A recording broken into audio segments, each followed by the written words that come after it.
Bienvenidos a The Debate, nuestro espacio de análisis dialéctico, donde exploramos múltiples perspectivas sobre los textos más influyentes. ¿Alguna vez has notado que cuando, no sé, una puerta está atascada, nuestro primer instinto casi siempre es empujarla con toda nuestra fuerza? O sea, operamos bajo la ilusión de que la pura fuerza bruta, el peso de nuestra lógica, va a vencer la barrera. Y sin embargo, pues a menudo descubrimos que presionar más solo empeora el atasco.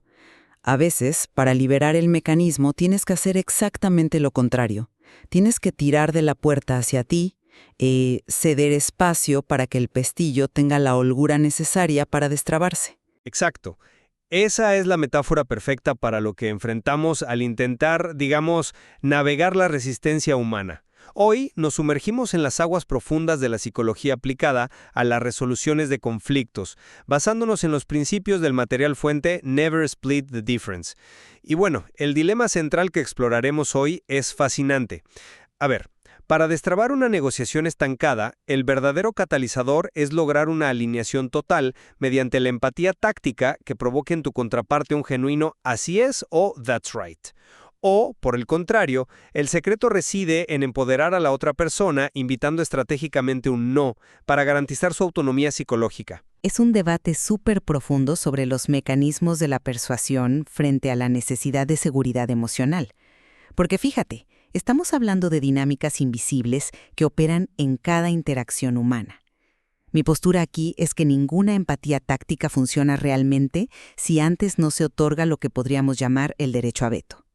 Yo argumento que provocar un no inicial es lo que verdaderamente brinda la seguridad psicológica necesaria para que la otra persona, siquiera considera escucharte. El no desarma la amenaza. Claro, entiendo, pero yo veo esa dinámica desde otra perspectiva. Sostiene mi argumento que el punto de inflexión definitivo en cualquier interacción de alto riesgo no es buscar el rechazo, sino desactivar la resistencia mediante una arquitectura meticulosa de resúmenes empáticos.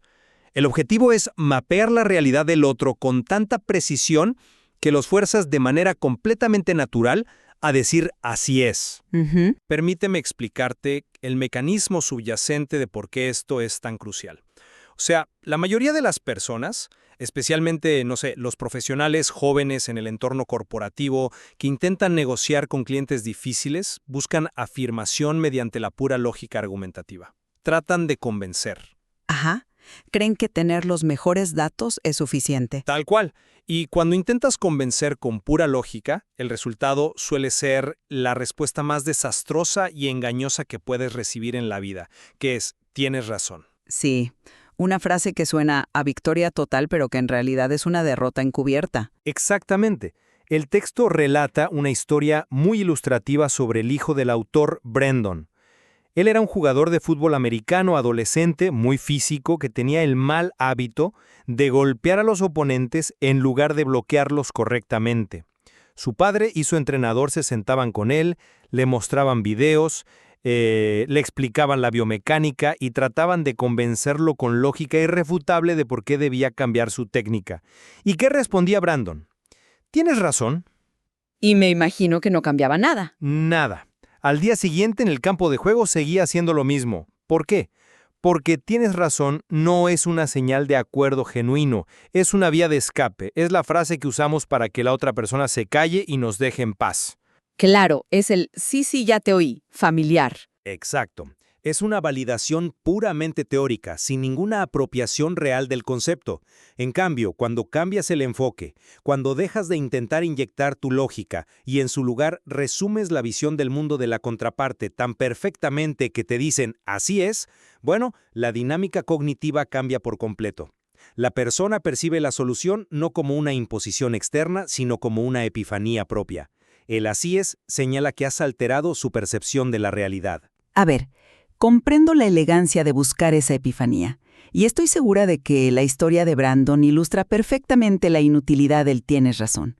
Sin embargo, pues la evidencia muestra una fisura importante en la premisa de que la empatía asertiva por sí sola crea el espacio para ese "así es". ¿A qué te refieres? A que la realidad biológica humana opera sobre cimientos mucho más defensivos.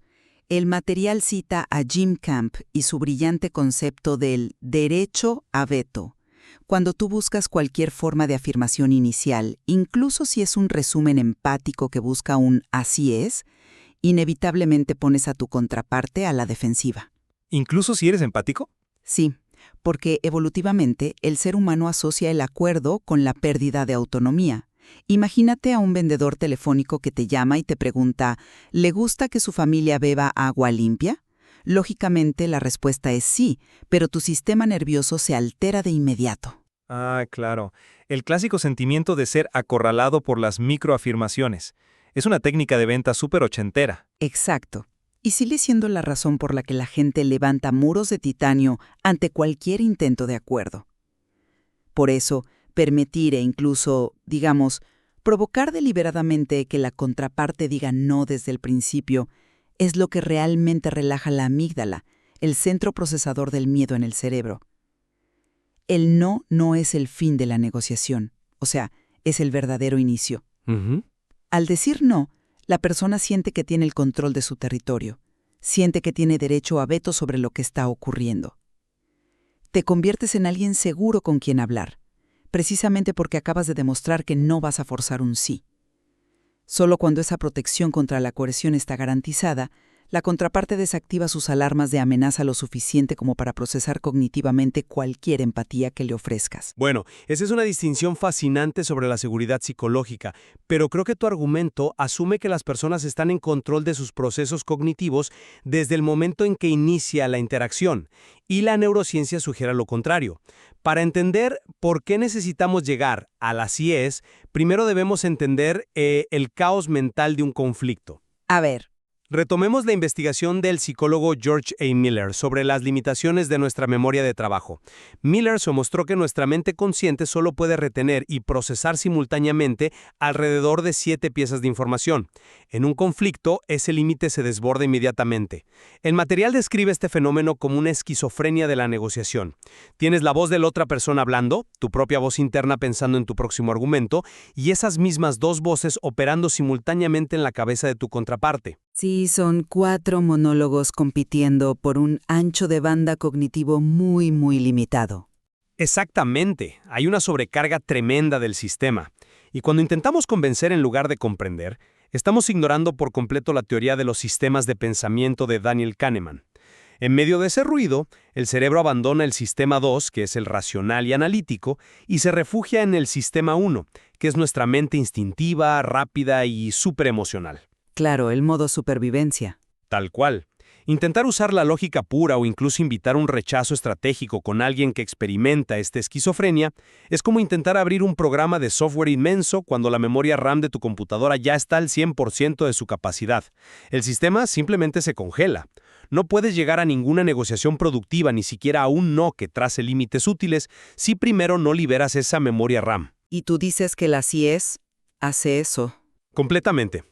El mecanismo para vaciar la memoria caché del cerebro de la contraparte es volcar tu atención total en auditar sus emociones hasta extraer ese así es.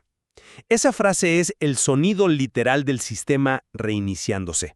O sea, comprendo la analogía de la memoria RAM, es muy precisa para describir la sobrecarga cognitiva, pero la utilizas para defender el así es. Y yo sostengo que esa misma sobrecarga es precisamente la razón por la que el no es la única herramienta de intervención rápida que funciona. ¿Cómo? A ver, explícame eso. Estás asumiendo que tu contraparte te dará el tiempo y la paciencia para que apliques tu empatía táctica y liberes su sistema operativo. Pero piénsalo un momento desde la realidad laboral diaria. En una cultura corporativa muy jerárquica, digamos como la que vivimos en América Latina, el sistema 1 utiliza respuestas reflejas como un software malicioso para protegerse del peligro de manera instantánea. El material menciona 3 tipos de sí: el de compromiso, el de confirmación y el falsificado. Ese sí falsificado es el mecanismo de defensa automático de un empleado o un proveedor que ya está abrumado. El reflejo de asentir solo para sobrevivir a la junta corporativa y salir de ahí vivo. Tal cual. La gente es maestra en darte la razón para evadir el conflicto. Tu búsqueda de la sí es puede chocar contra un muro de cortesía falsa si antes no desinfectas la conversación. Imagínate, si yo me acerco a un colega abrumado y le pregunto, ¿tienes unos minutos para revisar este proyecto? Su sistema 1 defensivo se activa de inmediato, asumiendo que le voy a dar más trabajo y me dará un sí falsificado. Va a decir que sí, pero no te va a poner atención. Exacto. Pero si cambio el encuadre y le pregunto, ¿es un mal momento para hablar? Estoy invitando directamente un no. Ese no actúa como la verdadera combinación de teclas Control-Alt-Delete. Detiene el instinto de huida porque la persona puede decir, no, no es un mal momento, solo estoy terminando este correo. Desactiva el sistema 1 defensivo de forma casi instantánea, mucho más rápido que intentar resumir su visión del mundo en ese estado de caos mental. Entiendo perfectamente hacia dónde vas con la eficiencia de forzar la negativa, pero la verdad no estoy convencido de que un simple no logre el tipo de alineación profunda necesaria para resoluciones complejas. El no que describes es una táctica de apertura excelente, pero te da una ilusión de avance. Establece límites temporales, sí, pero no construye el puente cognitivo necesario para alterar verdaderamente la realidad de la otra persona a largo plazo. Bueno, difiero en que sea una ilusión. Déjame ilustrar la potencia inigualable de las IES. Debemos observar el caso del agente Benchi y el terrorista Zavalla en Filipinas. Ah, sí, una situación de rehenes de alto perfil, donde los riesgos cognitivos son absolutos. Así es, y sé que quien nos escucha podría estar pensando ahora mismo, es genial que esto haya funcionado con un líder extremista en Filipinas, pero el proveedor con el que trato a diario no tiene rehenes, simplemente no me responde los correos con las cotizaciones. Pero fíjate, el mecanismo neurológico detrás de la hostilidad de un terrorista trincherado y un ejecutivo evasivo es exactamente el mismo. La amígdala está inflamada y percibe cualquier interacción como una amenaza existencial. Zavalla era implacable, bombardeaba a Benji con exigencias políticas innegociables y retórica súper extremista. Simplemente la reflejó. Zavalla se detuvo por completo. Procesó que su narrativa interna había sido capturada perfectamente por su enemigo y pronunció así es. En ese milisegundo, la tensión desapareció, la agresión cognitiva se evaporó sin ceder a una sola de sus demandas.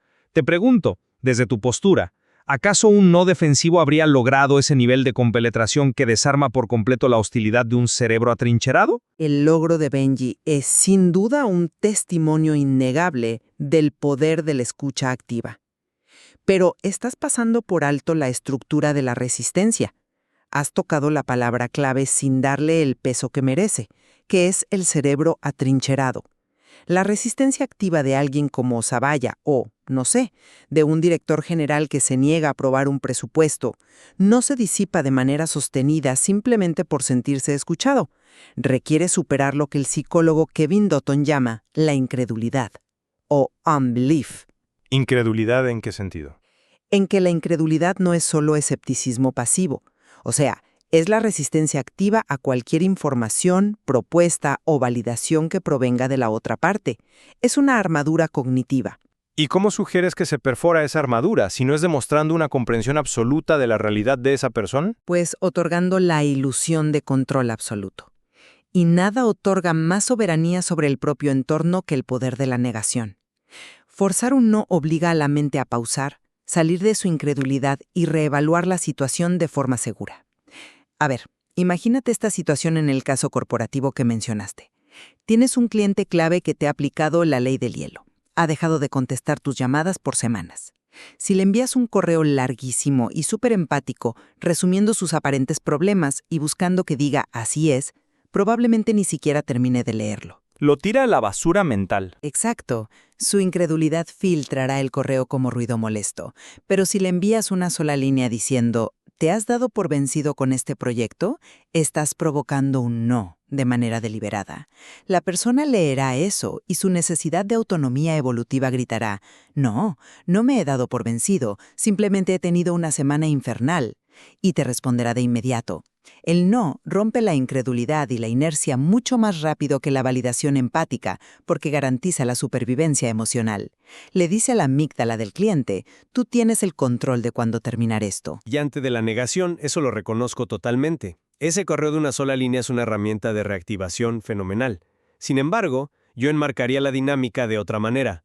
El no que logras con esa pregunta es una chispa para reiniciar la comunicación, pero no es el motor de persuasión en sí.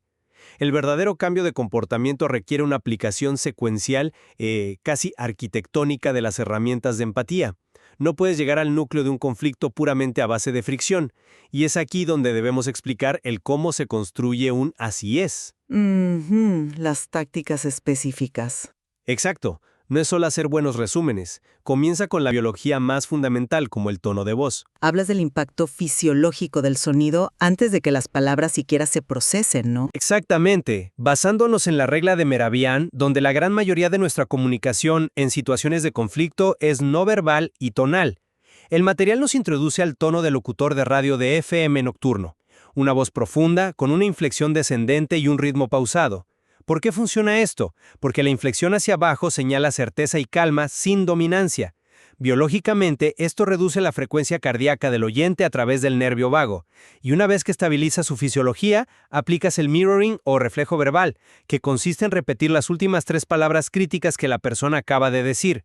Esto no es un simple truco de conversación, desencadena lo que la biología llama isopraxis. Que es la tendencia de los mamíferos a imitarse para establecer seguridad mutua. Así es. En el reino animal, tememos lo que es diferente, y nos sentimos instintivamente seguros frente a lo que es similar. Cuando repite sus palabras exactas, estás enviando un ping a su amígdala, mandando una señal neurológica de soy amigo, no enemigo.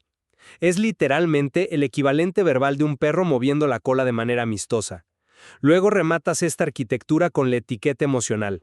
En lugar de decir yo entiendo, dices parece que sientes una enorme frustración por la rigidez de este contrato. Identificas la emoción negativa y al nombrarla externamente, desactiva su intensidad en la amígdala de la contraparte. Estas herramientas son procedimentales, son los bisturís de precisión que extraen el así es sin que el paciente siente el corte. Es un procedimiento diseñado milimétricamente. Mira, esa es la teoría ideal. Y admito que la arquitectura neurológica detrás de la voz de FM y la isopraxis es súper fascinante. Sin embargo, en la práctica de los negocios y las relaciones complejas del día a día, ocurre algo muy distinto. La metáfora de la cirugía de precisión es muy atractiva, pero corres el enorme riesgo de convertir la negociación en una sesión de terapia ineficaz. Y aquí es donde mi escepticismo hacia la primacía del así es alcanza su punto máximo. O sea, la validación no equivale a la ejecución. Estás sugiriendo que alguien puede sentirse completamente comprendido y, aún así, negarse a cooperar. Constantemente. Especialmente cuando falta fricción en el proceso. Tú puedes pasar semanas usando el tono de voz perfecto, haciendo espejeo como un profesional, etiquetando magistralmente los miedos ocultos de tu contraparte corporativa y lograr que te digan casi con lágrimas en los ojos, así es, entiendes mi problema mejor que nadie en esta industria. Pero cuando llega el momento de la verdad, el momento de firmar la transferencia de fondos o asignar los recursos técnicos, se paralizan y se echan para atrás. ¿Por qué? Porque, como advierte el mismo material, el sí no es nada sin el cómo. Ah, claro, el cómo siendo el plan de implementación, los detalles operativos de la decisión. Precisamente. Y ese cómo casi siempre nace del establecimiento de límites claros, nace de la fricción. El no inicial limpia el terreno de las complacencias. Permite que esa sofisticada empatía táctica de la que hablas funcione sobre bases reales y no sobre un terreno pantanoso de cortesías destinadas a no herir tus sentimientos. Cuando empujas a alguien a decir no, a definir en voz alta qué es lo que definitivamente no está dispuesto a aceptar, le estás pidiendo que trace el mapa literal de su territorio. Entiendo, demarcas la zona de juego. Exacto. Una vez que conoces las fronteras duras, entonces sí, usa tus bisturís empáticos dentro de ese espacio permitido. Pero intentar operar a ciegas asumiendo que hacer sentir bien al otro a través de un así es resultará automáticamente en un compromiso comercial o personal sólido es una trampa cognitiva brutal. El miedo al conflicto es lo que arruina las negociaciones cotidianas. Abrazar el no es abrazar el conflicto honesto y necesario para descubrir los verdaderos obstáculos. Me parece que estamos observando las dos caras de una misma moneda psicológica. En el fondo, creo que ambos estamos diagnosticando la misma enfermedad, que es la superficialidad destructiva del acuerdo rápido. Pero estamos debatiendo sobre si el antídoto principal es calmar el sistema o forzar al sistema a delimitar sus defensas. Sí, me parece una manera muy precisa de enmarcar la disonancia. Bueno, para recapitular mi postura en este análisis, mantengo que la piedra angular de cualquier avance significativo en una negociación es la consideración positiva incondicional manifestada a través del método empático. El logro de un así es genuino, construido paso a paso mediante tono, isopraxis y etiquetado emocional, es la confirmación neurológica de que la contraparte se siente tan profundamente comprendida que su sistema 1 se relaja por completo. Al desactivar la alarma de amenaza, permitimos que su sistema 2 colabore racionalmente en la solución, creando una epifanía conjunta en lugar de una concesión forzada. Y mi conclusión, por el otro lado, es que esa relajación cognitiva real solo es posible si primero estableces un entorno de seguridad psicológica y autonomía absoluta. Irónicamente, el ser humano solo se siente autónomo cuando tiene el poder de rechazar.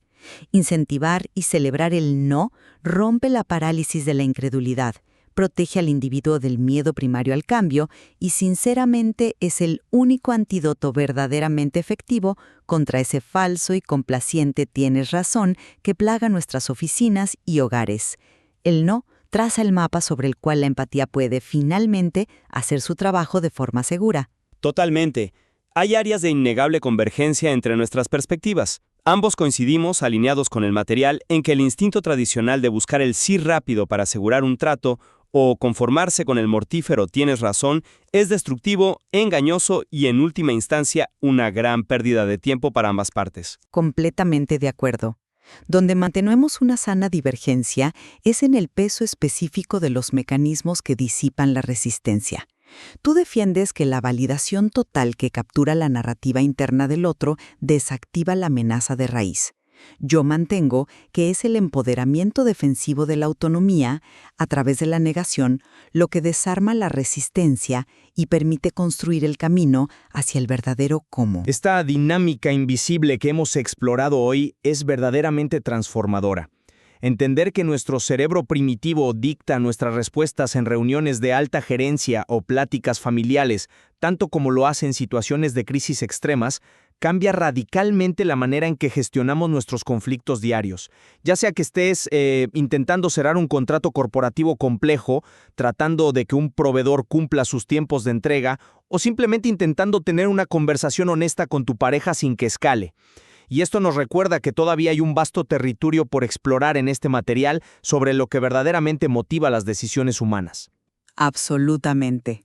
El cerebro humano en estado de conflicto es un terreno sumamente complejo, y observar estas microinteracciones nos da una ventaja inmensa para navegarlos sin estrellarnos constantemente contra la pared de la resistencia defensiva. Lo que nos devuelve a la imagen de nuestra puerta atascada del principio.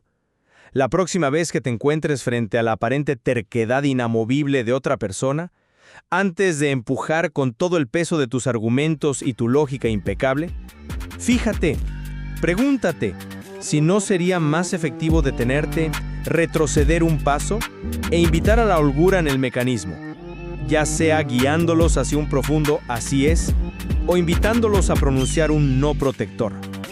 Tal vez ceder ese espacio es lo único que necesita el pestillo cognitivo para finalmente abrirse. Una reflexión invaluable para examinar la forma en la que nos comunicamos, incluso hoy mismo. Gracias por acompañarnos en este análisis. Nos vemos en la próxima entrega de The Debate.